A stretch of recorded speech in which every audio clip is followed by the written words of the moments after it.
Well, there are a number of collections that have come over to this country, and there's a wonderful amount of resources. Songs like Sia Hamba, like Freedom is Coming. Some of them are in the African languages of Zulu, Swahili, etc., and some of them are in English as well.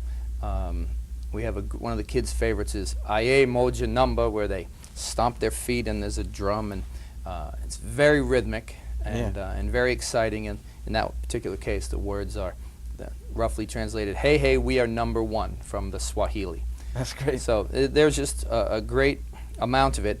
There also is a tradition in Africa of singing in harmony, singing vocal harmonies.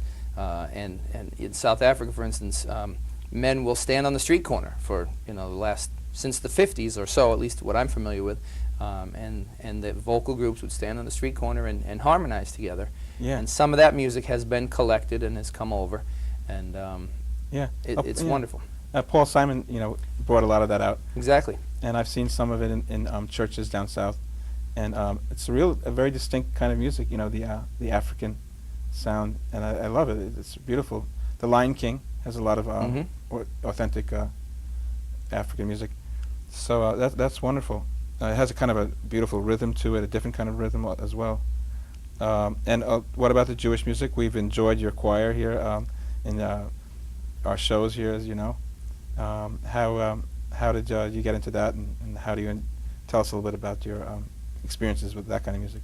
Well, again, because there is a fairly large Jewish population in this area, I feel it's important for me to collect representative music, and so but actually this takes place throughout the United States, and so in the children's choir repertoire, repertoire that's published by various companies which publish children's choir music, there is a substantial amount of repertoire that is published for children, for treble voices, which is what I predominantly do, and it's really just a matter of selecting what matches the particular group that you're working with.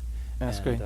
So there's a lot of music out there, and the kids enjoy it, whether it be a style that's lively, up-tempo style, klezmer style, or whether it be something like Halika Lakasaria, legato and smooth. It's wonderful music, and it also is that window to the soul of the various peoples that I want our children to experience. So you have like a spiritual connection with the music also, as far as you speak of the soul, the window to the soul, and the music sort of like going straight to the essence of what a culture is about. You could find it in the songs and music. That's beautiful. Now, you're a graduate of the Hart School of Music, and you've done something very unique here in town. You have hundreds of people in your choirs, various choirs, and it's an independent type of thing. I'd like you to tell us a little bit about how that's new and unique. Yes, during the day I teach public school music, kindergarten through 5th grade in Fairfield, and then 9 years ago I started the Fairfield County Children's Choir, modeled after similar children's choir programs around the country, and that is a group that is not affiliated with either a school or any religious institutions. Those are the two places where choral music has been thriving for many years. Yes. But about 25 or 30 years ago, this new phenomenon, which is actually brought back from other experiences, for instance, the Vienna Boys Choir have recently celebrated their 500th anniversary, but this concept of an independent children's choir is something that has been growing in the United States for about 25 or 30 years. There are some even more than that, but to the point where now, even in Connecticut, there are 9 or 10 or 11 independent groups just like ours. So when you say independent, it's not part of the school curriculum. It's for the kids that are really serious about it and are willing to spend their time after school doing it? That's correct. We meet on Wednesday evenings, and then the most advanced group meets Monday and Wednesday evenings. So yes, it is an activity that would be in the category of scouts and Little League and dance lessons, and it's an extracurricular activity put on, organized by an independent group. We have a separate board of directors. We are a 501c3 corporation registered with the state. That's how we exist legally. And oh, yes. and then you're teaching a wide group of kids, like you're teaching in the grade school level, K through 5 in the morning. Is it during the day? My school job, my public school job at Holland Hill School in Fairfield, primarily, is grades K through 5. Okay. And then the children's choir has children in grades 4 through 12, roughly ages 8 to 18. We start in around age 8 because the lungs fully develop, and so for formal voice training of breathing and some of the techniques that we teach, that's why we start at age 8. Although, of course, everybody before that, children should sing, but the formal vocal instruction can take place starting at age 8. That's great.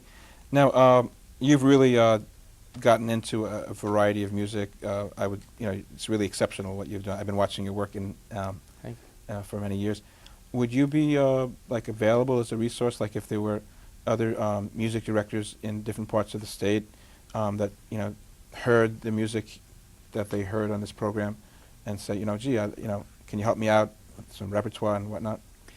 Sure, I have done such things. I'm teaching a course this week at Fairfield University for teachers, an in-service course, and various towns have had me in at times to do an in-service, as well as there are music educator conferences around the state, around the country, and those are wonderful places to go and learn about a lot of different repertoire as well as techniques, etc. It's really what I've done in addition to my university training. I appreciate that because, as a rabbi, community rabbi, a lot of times people tell me, oh, the winter concert didn't have enough, this or enough that, and I don't think that I don't think there's any malice. I think it's just maybe it's a matter of being exposed to the repertoire, and that's great that you'd be willing to be a resource to as you use other colleagues that you mentioned to me before,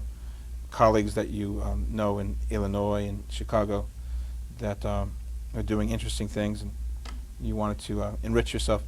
So it's I'm glad that you're willing to help others enrich their programs. I should say, right here next door in Danbury, there is a World Music Press.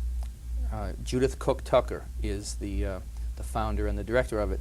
They're one of the best sources of multicultural music of all cultures, published in choral music octavos, available to children. Can you say it one more time so maybe they didn't have a chance to write it down? Or it's World Music Press, and I believe she's in Danbury. Judith Cook Tucker. Sorry that I don't have any contact information off the top of my head. But World Music Press. Okay. I'd like to hear a little bit about the spirituals. I remember seeing the winter concert. That there was a piece that really took down the house. This is the day, right? Yes. I know this from Hebrew. Zeh hayom nagila bo v'nismecha bo. Tell us about that number. This is the day that the Lord hath made. Yes. Again, related to teaching multicultural music and exposing to the kids to the music of many different cultures. The gospel style is a wonderful style of music, and of course what happened in America was the slaves from Africa brought their music, the Europeans brought their music, and we got jazz and we got gospel music from that hybrid, that melding of the cultures. And that particular piece is just, that style, if you've heard that style with great piano and great rhythm, and it's very, very energetic, as certainly there are those styles in many different cultures, but the Fairfield County Children's Choir tends to do 1 or 2 gospel pieces each year as well. Yeah, I remember people were really waiting for that one. And, I as you know, I do interfaith concerts from time to time, and Mount Airy has quite a nice choir, and we got together one time and did a concert at Bethel. That's when I first met you. I would love to have heard it. It was a lot of fun, and I really got turned on to the gospel music, and it's a beautiful expression of the Psalms, of the Torah, and really there's a lot of times where we have a dovetail, you know, where we're kind of trying to do the same thing, Mm-hmm.